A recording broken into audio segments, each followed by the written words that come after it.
Hello students, from this video we are going to start exercise 22.1. So before going to start this exercise, we have to know about some terms which are used in this exercise or in this chapter. अगर हम stats की बात करें तो statistics होता क्या है, mathematics की ब्रांच होती है। इसमें हम कलेक्शन या रिप्रेजेंटेशन या फिर हम इंफॉर्मेशन की या डेटा की बात करते हैं। तो डेटा क्या होता है? डेटा किसी भी चीज़ की कलेक्शन को बोलते हैं। अब डेटा हमारे पास दो तरह का होता है। डेटा क्वालिटेटिव भी होता है और क्वालिटेटिव भी होता है और क्वांटिटेटिव भी होता है। क्वालिटेटिव का मतलब क्वालिटी यानी क्वालिटी वाइज, जैसे ब्लड ग्रुप, आईब्रो कलर की बात करें तो क्वालिटी वाइज जितनी भी चीज़ें होती हैं उनको हम क्वालिटेटिव डेटा में काउंट करते हैं। जबकि क्वांटिटी वाइज मतलब अगर हमें काउंटिंग बताया, जैसे number of pencils, number of students, ये सब क्वांटिटी में आ जाता है। तो काउंटिंग में जो भी आएगा वो क्वांटिटेटिव डेटा और जो क्वालिटी में आएगा वो होंगे क्वालिटेटिव डेटा। अब अगर हम क्वालिटेटिव डेटा की बात करें तो क्वालिटेटिव डेटा में भी दो तरह के डेटा होते हैं, विच इज़ नॉमिनल और ऑर्डिनल। तो नॉमिनल में हम उस तरह के डेटा को बोलते हैं जिसमें ऑर्डरिंग कोई मायने नहीं रखती है। जैसे अगर हम इसी एग्जाम्पल को देखें, we can not rank male और फीमेल, तो हम इधर रैंक नहीं कर सकते मेल को फीमेल को on the basis of the priority, कि मेल है या फीमेल है, हायर लोअर पीरियोरिटी। तो दैट मीन्स कि वो नॉमिनल डेटा है। लेकिन ऑर्डिनल नंबर में हम रैंकिंग वाइज करते हैं। जैसे अगर हम रिपोर्ट कार्ड्स की बात करें तो A grade, B grade, C grade या फेल स्टूडेंट्स की बात करें तो वो हम ऑर्डरिंग वाइज देते हैं, तो वो ऑर्डिनल डेटा आ जाएगा। इसी तरह हम क्वांटिटेटिव डेटा की बात करें तो क्वांटिटेटिव डेटा में दो तरह के डेटा होते हैं, विच इज डिस्क्रीट और कंटिन्यूस। तो डिस्क्रीट की बात करें तो डिस्क्रीट अगर होल नंबर आता होगा, जैसे 1, 2, 3 इस तरह के नंबर आते होंगे, डेसिमल पॉइंट में नहीं आएंगे, दैट मीन्स वो डिस्क्रीट डेटा है। और अदरवाइज अगर पॉइंट में आता है तो वो कंटिन्यूस डेटा है। अगर हम डिस्क्रीट डेटा की बात करें तो हम ये बोल सकते हैं number of student in a class, ये डिस्क्रीट डेटा होगा।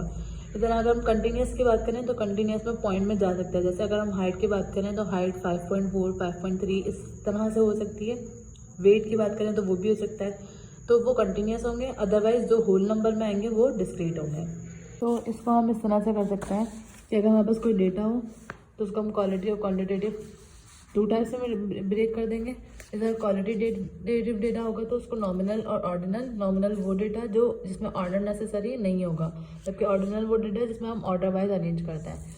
क्वांटिटेटिव की बात करें तो क्वांटिटेटिव में डिस्क्रीट और कंटिन्यूस है। डिस्क्रीट कौन सा होता है? Whole number. और कंटिन्यूस कौन सा होता है? जिसमें डेसिमल वाले ना होता है। नाउ एक्सरसाइज, तो अगर हम एक्सरसाइज 22.1 की बात करें तो पहले क्वेश्चन में हमें क्या बोला है? Identify the types of data, discrete, continuous, nominal और ऑर्डिनल। यानी ये 4 टाइप्स हमें दी हुई हैं। इनमें से हमें ये बताना है कि जो डेटा हमें गिवन है वो कौन सा है, and total number of observation in the following, और टोटल नंबर ऑफ ऑब्जर्वेशन भी बतानी है। फिर इन सब का सम जो है वो इसका रिलेटिव फ्रीक्वेंसी का सम 1 और परसेंटेज फ्रीक्वेंसी का सम 100 नहीं है ना, दैट मीन्स कोई मिस्टेक की आपने, वो आप रिकॉल दोबारा चेक करेंगे।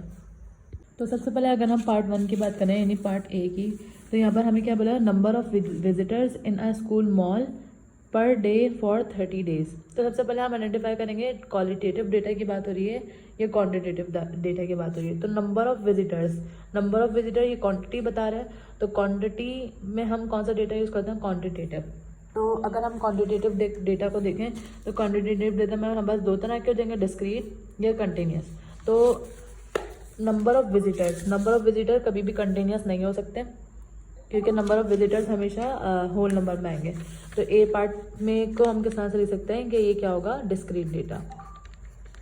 तो यहाँ पे डिस्क्रीट आ जाएगा। अब दूसरी चीज़ जो हमें फाइंड करनी थी वो नंबर ऑफ ऑब्जर्वेशन थी। नंबर ऑफ ऑब्जर्वेशन यानी नंबर ऑफ विजिटर्स, यहाँ पर हमें कितने की बात हो रही है? 30 पर डे, 30 डे की बात हो रही है।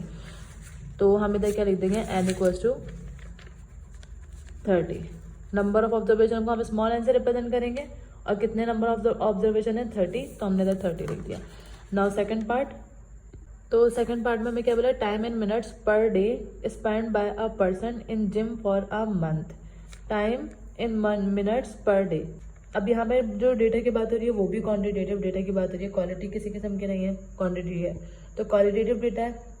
अब जो टाइम होता है वो हमारे पास टाइम हम डेसिमल में भी रिप्रेजेंट कर सकते हैं, तो ये किस में आ जाएगा? कंटिन्यूस डेटा में आ जाएगा। कंटिन्यूस डेटा आ गया। अब नंबर ऑफ ऑब्जर्वेशन, क्योंकि यहाँ पर फॉर अ मंथ की बात हुई है तो हम यहाँ पे एन क्या लिख देंगे? 1। देन इसके बाद life of car battery, life of 45 car batteries. तो life in years 45 of 45 carbohydrate, तो ये भी यहाँ पे भी हमें क्वांटिटेटिव बताया हुआ है। अब क्वांटिटेटिव कौन सा, डिस्क्रीट है या क्या कहते हैं कंटिन्यूस। तो लाइफ इन ईयर्स को हम 4.5 लाइफ या 3.2 लाइफ इस तरह से भी लिख सकते हैं, तो ये भी क्या हो जाएगा कंटिन्यूस। अच्छा, अब इसमें हमें एन यानी नंबर ऑफ ऑब्जर्वेशन कितनी दी हुई है, 45 कार्बोहाइड्रेट है, तो इधर क्या आ जाएगा 45। देन इसके बाद D part, electricity consumption in kilowatt per hour for 2 months. Electricity consumption bill मतलब जितनी इलेक्ट्रिसिटी कंजम हो रही है फॉर 2 मंथ्स में। तो अगर हम इलेक्ट्रिसिटी कंजम्पशन की बात करें तो इलेक्ट्रिसिटी कंजम हम किस में करते हैं, यूनिट में करते हैं कि 1 मंथ में इतने यूनिट काउंट हुए, इतनी यूनिट जो है वो हमने बिजली इलेक्ट्रिसिटी कंज्यूम करी। तो इधर क्या आ जाएगा डिस्क्रीट डेटा आ जाएगा, हम इधर क्या लिख देंगे डिस्क्रीट डेटा। और नंबर ऑफ ऑब्जर्वेशन यहाँ पे कितनी आ जाएंगे फॉर 2 मंथ्स के यूनिट देखना है, तो हमने क्या लिख देना है इधर 2। देन इसके बाद क्या आ जाएगा weight in kilogram of 55 student in a class. Weight की अगर हम बात करें तो वेट जो है वो हमारे पास डेसिमल में होता है, तो हम इधर क्या लिख देंगे वेट कंटिन्यूस डेटा। और इधर नंबर ऑफ ऑब्जर्वेशन कितने आ जाएंगे 55 स्टूडेंट्स है, तो एन इज इक्वल टू क्या आ जाएगा 55। देन इसके बाद एफ पार्ट एब्रो कलर। अब यहाँ पर जो है वो क्वांटिटी नहीं है, एब्रो कलर क्वालिटी होता है, तो क्वालिटी बता रहे हैं तो क्वालिटेटिव है। क्वालिटेटिव में हमारे पास कौन से दो आते हैं, या तो नॉमिनल आएगा, क्योंकि हमने क्वालिटेटिव में क्या पढ़ा था, क्वालिटेटिव में या तो नॉमिनल आता है या ऑर्डिनल आता है। नॉमिनल में हम ऑर्डर काउंट नहीं करते। अब यहाँ हो किस चीज़ की बात रही है, यहाँ पर बात हो रही है एब्रो कलर फॉर 20 इंडिविजुअल, 20 एब्रो कलर्स। अब यहाँ पे कोई ऑर्डर काउंट नहीं होगा, और जिस डेटा में कोई ऑर्डर काउंट नहीं होता तो वो कौन सा डेटा होता है, नॉमिनल डेटा होता है। तो यहाँ पर हम क्या लिख देंगे नॉमिनल डेटा, नॉमिनल। और नंबर ऑफ ऑब्जर्वेशन हमें कितनी दी हुई है यहाँ पर 20 इंडिविजुअल्स, तो हम n इक्वल्स टू 20। नाउ अब जी पार्ट में बोला ग्रेड्स ऑब्टेन बाय 70 स्टूडेंट, ये भी क्वालिटेटिव डेटा है। अब क्वालिटेटिव डेटा में दो तरह के होते हैं, नॉमिनल और ऑर्डर। अब 70 स्टूडेंट के जो ग्रेड है वो हमें किस फॉर्म में मिलेंगे, ऑर्डर फॉर्म में मिलेंगे। जैसे ए ग्रेड जितने का बन रहा होगा, बी ग्रेड कितनों का बन रहा है, सी ग्रेड, इस तरह से। तो ये कौन सा डेटा हो जाएगा, ऑर्डिनल डेटा हो जाएगा। तो हम यहाँ पे क्या मेंशन कर देंगे ऑर्डिनल डेटा। और यहाँ नंबर ऑफ ऑब्जर्वेशन हमें कितनी दी हुई है 70 स्टूडेंट्स के ग्रेड है, तो 70 आ जाएगा। देन इसके बाद एच पार्ट की अगर हम बात करें तो एच पार्ट में क्या होता है, रिजल्ट पॉजिटिव और negative of Covid diagnose of test of 10 people. तो ये भी क्वालिटेटिव डेटा है। तो सबसे पहले ये नॉमिनल है या ऑर्डिनल, इसको आइडेंटिफाई करेंगे किस तरह से, हमें पॉजिटिव नेगेटिव हमें बताया हुआ नहीं है कि पॉजिटिव भी आ सकता है और नेगेटिव भी आ सकता है। इसको हम ऑर्डर वाइज अरेंज नहीं कर सकते कि पॉजिटिव ज़्यादा फोकस रखता है या नेगेटिव। तो इसको हम किस तरह से करेंगे, ये क्या हो जाएगा नॉमिनल। और इधर नंबर ऑफ ऑब्जर्वेशन कितने हो जाएंगे 10 peoples. Now I part marital state of 30 teacher of a school. Marital status, marital married भी हो सकती हैं, अनमैरिड भी हो सकती हैं, लेकिन चाहे वो मैरिड हो चाहे वो अनमैरिड हो, तो इसमें किसी चीज़ का कोई ऑर्डर कंफर्म नहीं है, क्योंकि 30 टीचर्स हैं। यहाँ पे मेंशन नहीं हुआ कि मैरिड टीचर और अनमैरिड टीचर, तो दोनों ही ऑर्डर वाइज कोई अरेंजमेंट नहीं है। तो हम इधर क्या लिख देंगे नॉमिनल। और नंबर ऑफ ऑब्जर्वेशन कितने आ जाएंगे, क्योंकि 30 टीचर बोला है, तो n equals to 30। J part district of domicile of a student of your class. District of domicile ये क्वालिटी है, यानी आपकी क्लास में जितने भी स्टूडेंट्स हैं उनका डिस्ट्रिक्ट ऑफ डोमिसाइल। यहाँ पर डेटा जो है वो क्वालिटी वाइज है। अब क्वालिटी वाइज भी अगर है तो ऑर्डरिंग किसी किस्म की नहीं है, तो ये कौन सा आ जाएगा नॉमिनल। और यहाँ पर नंबर ऑफ ऑब्जर्वेशन हमें कितनी दी हुई है, number of district of domicile of student of your class. तो यहाँ पर हमें नंबर ऑफ स्टूडेंट्स क्लास में नहीं बताए हुए कि कितने स्टूडेंट्स हैं, तो हम यहाँ पे नंबर ऑफ स्टूडेंट्स यानी नंबर ऑफ ऑब्जर्वेशन ऐसे ही लीव कर देंगे। नाउ क्वेश्चन नंबर 2 में हमें क्या बोला है, construct group frequency table of the educational levels. अब हमें एक ग्रुप फ्रीक्वेंसी टेबल बनाना है एजुकेशन लेवल के हिसाब से। Current class of study of 20 students going to a country tour from a school.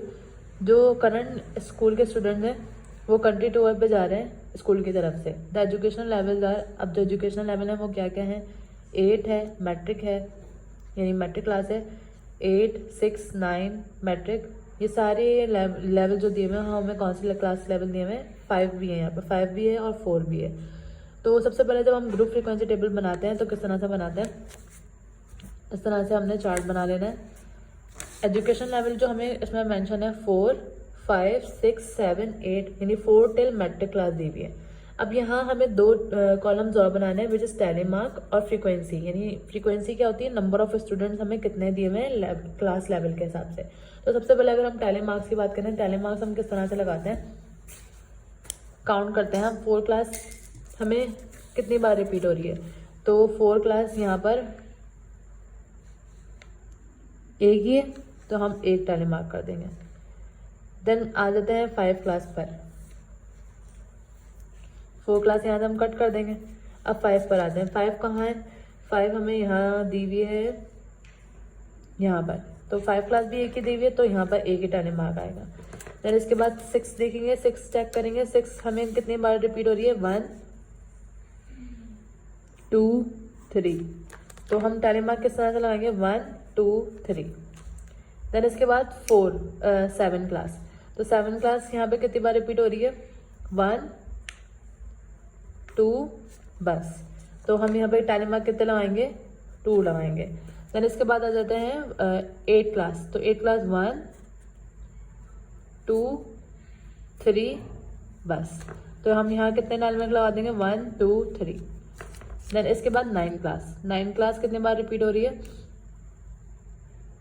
8 class एक और 1 टाइम, 1, 2, 3, 4 टाइम्स है तो हम टैली मार्क 4 लगाएंगे। देन इसके बाद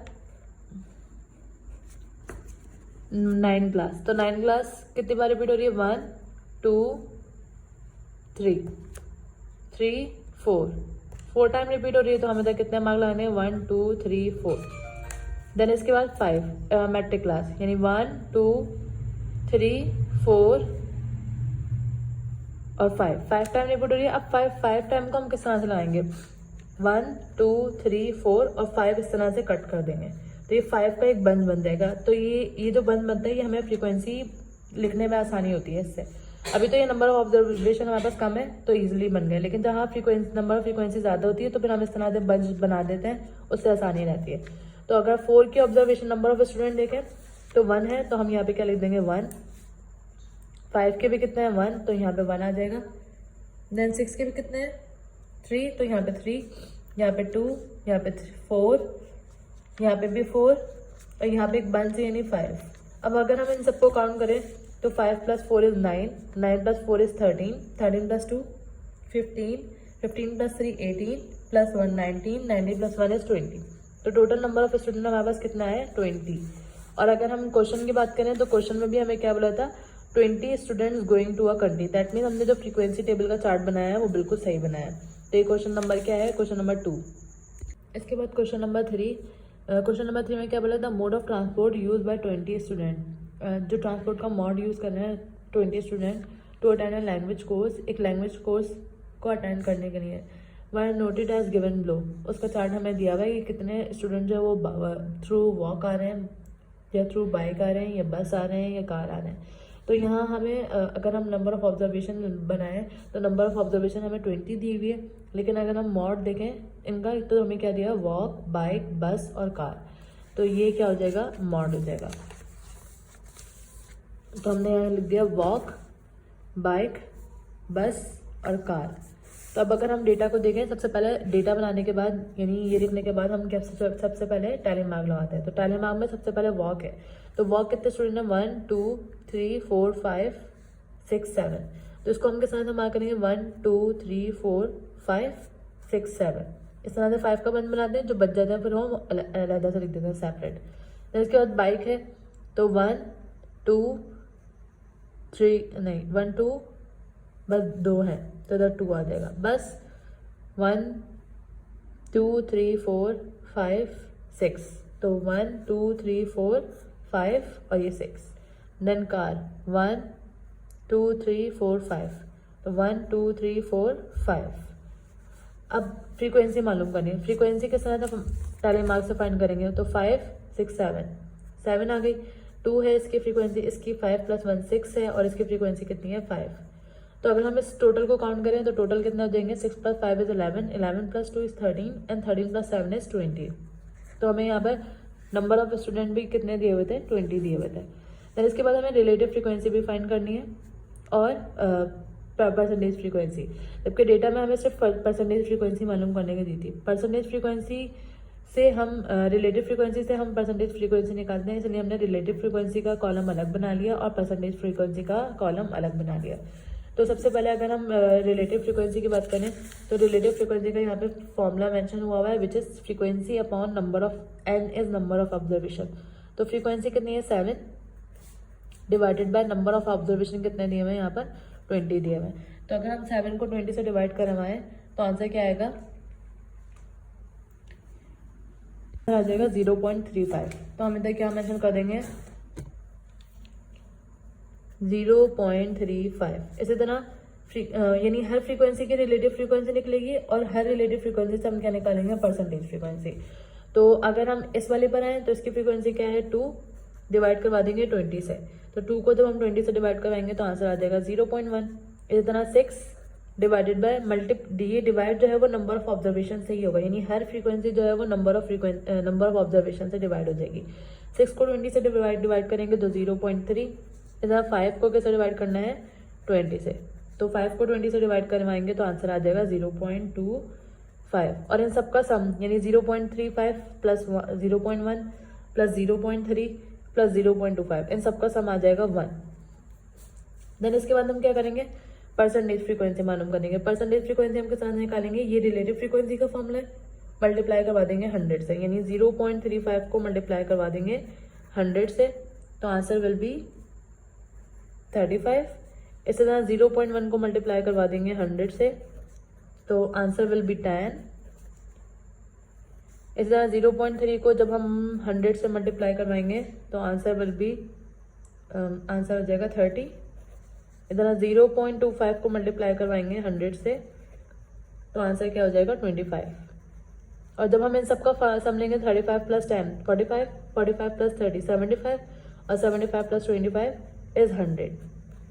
हमेशा रिलेटिव फ्रीक्वेंसी का सम जो है वो 1 आना चाहिए और परसेंटेज फ्रीक्वेंसी का सम जो है वो 100 आना चाहिए।